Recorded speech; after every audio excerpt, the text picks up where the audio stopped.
Hello traders, welcome to my YouTube channel Nifty and bank Nifty prediction. देखते हैं आज के दिन हमारी निफ्टी 50 मार्केट ने किस तरीके से परफॉर्म किया और कल के दिन यानी कि थर्सडे के दिन, थर्सडे हर बार की तरह एक्सपायरी है ना, तो एक्सपायरी के दिन किस तरीके से परफॉर्म कर सकती है। कल किसी रीज़न से मैं वीडियो नहीं बना पाया था, बट फॉर श्योर मैंने ये लेवल्स आपको दे दिए थे। पहली बात तो ये है ना। दूसरा, अगर किसी ने इस ट्रेड में यहाँ से लेके यहाँ तक की कॉल की पोजीशन बनाई तो बहुत अच्छी बात है, अदरवाइज यहाँ पे बहुत अच्छा प्राइस एक्शन बन रहा था और उस प्राइस एक्शन के बाद मार्केट में बहुत अच्छा मोमेंटम हमें देखने को मिला। सिंपल सी चीज़ है ना। और बहुत अच्छे अच्छे प्रॉफिट्स भी बनाए। जो मेरे एक्स स्टूडेंट्स हैं उनके मेरे पास स्क्रीनशॉट्स आए हैं और उन्होंने बहुत अच्छे प्रॉफिट बनाए। इवन जो हर रोज़ मेरी वीडियोस, एनालिसिस वीडियोस देखते हैं, उन्होंने भी स्क्रीनशॉट शेयर किए, उन्होंने भी काफ़ी अच्छे प्रॉफिट्स बनाए, है ना। जैसे ही मार्केट में ये प्राइस एक्शन का ब्रेकआउट हुआ, एक कॉल की पोजीशन बनी जिसमें पहला टारगेट 16,222 और इसके बाद फिर से कॉल की पोजीशन बनती है जो 16,400 तक जाती है ना। 418 तक यहाँ पे मैक्सिमम हाई लगता है इस कैंडल का, यहाँ पे जो कैंडल है ना। तो बहुत अच्छे प्रॉफिट्स यहाँ पे बने। तो आज के दिन बहुत अच्छा है। आप सबके लिए एक अनाउंसमेंट भी है, ये है कि इस संडे हम लर्निंग सेशन ऑर्गेनाइज कर रहे हैं। ठीक है, आप जो भी लोग इंटरेस्टेड हैं वो ज्वाइन कर सकते हैं, अपनी सीट बुक करवा सकते हैं। और इस पूरे लर्निंग सेशन की, है ना, इस पूरे लर्निंग सेशन की जो डिटेल है, लर्निंग सेशन वो टेलीग्राम चैनल में दी गई है। आप टेलीग्राम चैनल जाके चेक कर सकते हैं। ठीक है, इस टेलीग्राम चैनल का लिंक जो है वीडियो की डिस्क्रिप्शन में है। इससे पहले कि लोग कमेंट्स में आके कुछ कुछ बोले, है ना, क्योंकि एक तो वो टेक्निकल नहीं, दूसरा कहीं कहीं से वीडियो आके कहीं कहीं देख के वो गलती करते हैं, फिर लॉस करते हैं, फिर आके हमारी वीडियोस के ऊपर कमेंट भी करते हैं। नो डाउट, अब 100% तो मैं भी एक्यूरेसी में नहीं होता, है ना। 100% तो मैं भी नहीं हूँगा, कहीं ना कहीं तो मेरा भी स्टॉप लॉस लगेगा, एसएल होगा, है ना।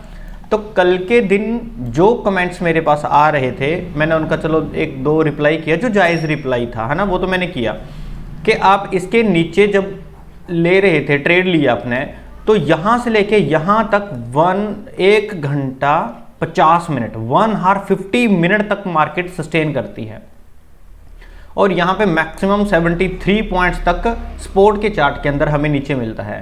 ठीक है, तो ऑप्शन कम से कम हमें, ज्यादा नहीं मैं कहता, तो 30 पॉइंट तक तो हमें ऑप्शन मिल ही रही थी। सिंपल सा सिनेरियो। दूसरा, जब मार्केट में नीचे आई, एक पुल अप लगा, एक नीचे आई, फिर दोबारा नीचे आई, फिर दोबारा नीचे आई, तो ये 3 चांसेस आपको मिले तो थे प्रॉफिट बुक करने के लिए, आप फिर भी नहीं कर पाए। चलो ठीक है, आप इस टारगेट की वेट में बैठे रहे। मैं हमेशा ये बोलता हूं, अगर आपको price action plus option chain देखनी आती है फिर तो आप इंडिपेंडेंट ट्रेडर हो, otherwise price action plus levels ही देख लिया करो। सिंपल। प्राइस एक्शन क्या कह रहा था कल के दिन, मैं उनके लिए बोल रहा हूं जो कमेंट कर रहे थे, है ना, यहां से ब्रेकआउट, और ब्रेकआउट कहां है, हमारी स्पोर्ट के चार्ट के ऊपर। तो यहां से कॉल की पोजीशन बनती थी, तो पहली तो कॉल की पोजीशन यहां पे थी, यहां टारगेट हिट होता है। मान लो आपको ये समझ में नहीं आई और हमने दूसरी बार जब यहां से ट्रेड ली तो यहां पे टारगेट था, यहां से निकल के हमारा वहां पे टारगेट था, तो सारे के सारे लेवल्स के ऊपर हमारे टारगेट मिले। और अच्छी बात यह है कि हर जगह मार्केट हमारे लेवल्स को प्रॉपर रिस्पेक्ट करती है। आप फिर भी ट्रेड नहीं कर पा रहे, क्यों? इसका रीजन है लर्निंग, है ना। इसका रीजन ये नहीं है कि मैंने ये लेवल्स दे दिए, इसके नीचे निकल गया आप पुट बाय कर लोगे और यहां तक बैठे रहोगे। तो कुछ ना कुछ तो आपको प्राइस एक्शन भी देखना पड़ेगा ना। तो यही चीजें मैं लर्निंग सेशन में सिखाता हूं कि प्राइस एक्शन कैसे देखा जाता है और उसके साथ ऑप्शन चेन को कैसे कंबाइन करें।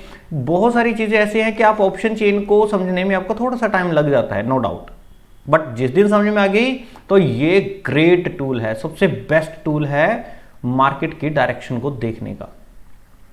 ऑप्शन चेन चलो थोड़ा बहुत कम समझ में आया, कोई दिक्कत नहीं, बट प्राइस एक्शन तो आपको समझ में आना चाहिए।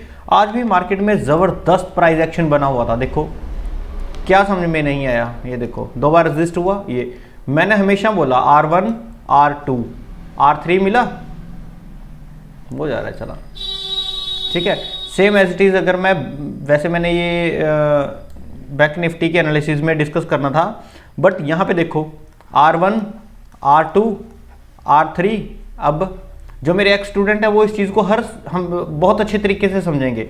S1, S2 और S3। अब मोमेंटम, है ना।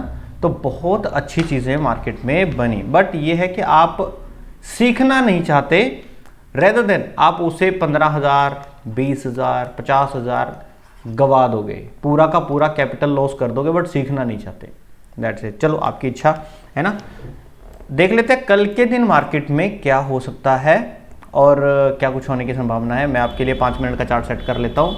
बहुत अच्छी चीज़ है। जिन लोगों को लर्निंग सेशन लेना है, जो लोग सीखना चाहते हैं, वो इस संडे 10 AM मैं लर्निंग सेशन ऑर्गेनाइज कर रहा हूँ, और इस लर्निंग सेशन की पूरी डिटेल जो है वो टेलीग्राम चैनल के अंदर दी गई है। आप टेलीग्राम चैनल में देख सकते हो, इसका लिंक वीडियो की डिस्क्रिप्शन में है। ठीक है, चलो कल के दिन देख लेते हैं क्या होता है। कल के दिन अगर मार्केट हमारी फ्लैट ओपनिंग होकर, है ना, फ्लैट ओपनिंग होकर डाउन साइड आना शुरू करे, या गैप डाउन ओपनिंग होकर डाउन साइड आना शुरू करे, तब हमारी पुट की पोजीशन बनती है 16,238। आप इसको अप्रॉक्सीमेट 240 मान सकते हो। इसके नीचे हमारी पुट की पोजीशन बनती है, पहला टारगेट हमारा यहाँ पे 16,100 रहेगा, और उसके बाद 16,030 हमारा यहाँ पे टारगेट रहेगा।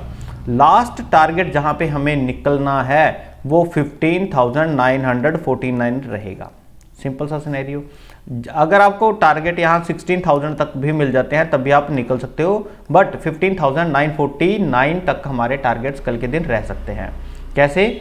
एंट्री हमारी बनती है 16,238 के नीचे, और पहला टारगेट मिलेगा 16,100, दूसरा टारगेट मिलेगा 16,30 और 16,030, और लास्ट मिलेगा 15,949 का। मार्केट गैप डाउन हो, फ्लैट ओपन हो, या गैप डाउन के बाद सीधा निकलना शुरू करे नीचे की साइड, ठीक है, तो यहाँ पे इस लेवल का ध्यान रखना। बाकी पुट के साइड हमें ये टारगेट्स मिल सकते हैं, इसमें ज़्यादा और कोई दो राय नहीं है।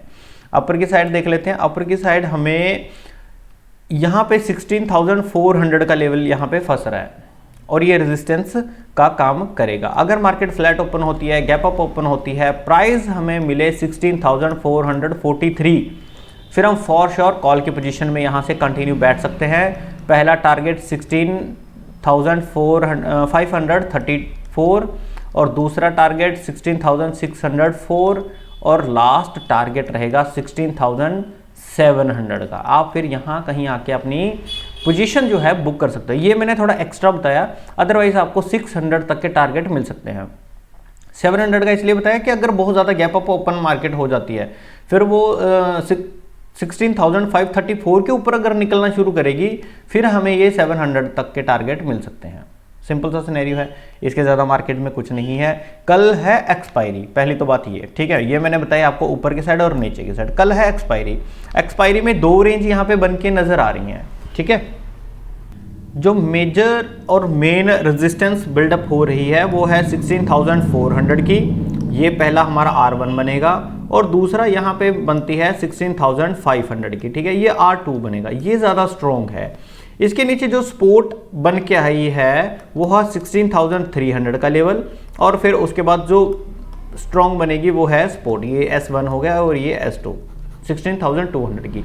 तो कल के दिन मार्केट अगर गैप अप ओपन होती है फिर 500 के नीचे रह सकती है, अगर ये गैप डाउन होती है तो 16,200 के ऊपर रह सकती है, बट ये है कि ज़्यादा इसमें गैप डाउन अप डाउन ना हो, ठीक है, इतनी सी पॉसिबिलिटीज़ रहेगी।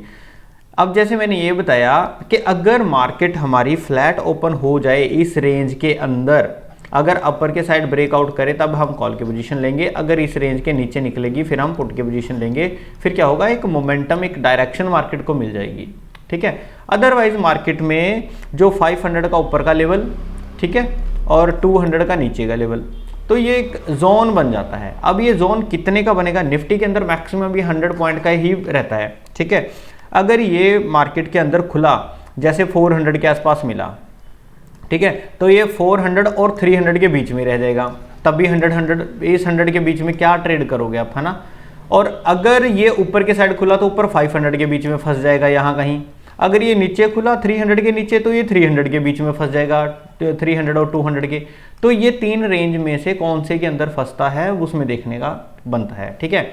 फर्स्ट हाफ में इसको कंसोलिडेट करने दो, तब तक आप नेक्स्ट एक्सपायरी में काम कर लेना अगर प्राइस एक्शन आपको अच्छे से मिलता हो तो, ठीक है। अदरवाइज आप सेकंड हाफ के अंदर एक मोमेंटम जो है फिर वन साइड आप एक्सपेक्ट कर सकते हो अगर फर्स्ट हाफ के अंदर ये कंसोलिडेट करता रहा तो। अदरवाइज आज के दिन मार्केट ने मोमेंटम दे दिया, कल के दिन इसको साइडवेज रहना चाहिए, ऐसा एक्सपेक्टेशंस मेरी हैं। अदरवाइज मैक्सिमम चांसेस अगर मोमेंटम देगी तो इसको अपर साइड के टारगेट इसको देने चाहिए जहां तक मुझे लग रहा है। चलो देखते हैं कल के दिन, अब मार्केट सुप्रीम है तो देखते हैं कल के दिन मार्केट किस तरीके से परफॉर्म करेगी। वीडियो अच्छी लगी हो तो प्लीज़ वीडियो को लाइक ज़रूर कीजिएगा। यहाँ पे अपना चैनल है Nifty and bank Nifty prediction, आप इसको सब्सक्राइब कीजिए और बेल आइकन को ज़रूर दबा दीजिए।